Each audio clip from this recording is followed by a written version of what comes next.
পতিতালয়ের অভিজ্ঞতা নিলেন অভিনেত্রী মৌসুমী হামিদ। পতিতালয়ে এসে আমার ধারণাই বদলে গেছে।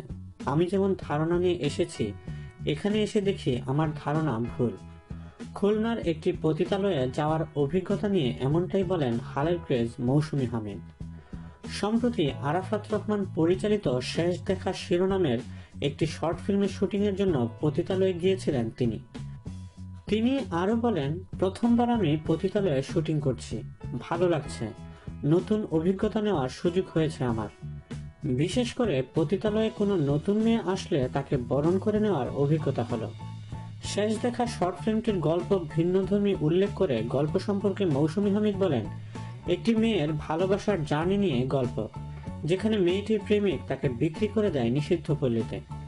নিষিদ্ধ পল্লীতে মেয়েটির পতিতা হয়ে ওঠার আগ পর্যন্ত যা হয় তা নিয়েই এই গল্প।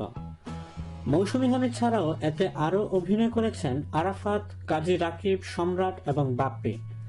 22 মিনিটের এই শর্ট ফিল্মটি দেশি বিদেশি বিভিন্ন শর্ট ফিল্ম উৎসবে পাঠানো হবে বলে জানা গেছে।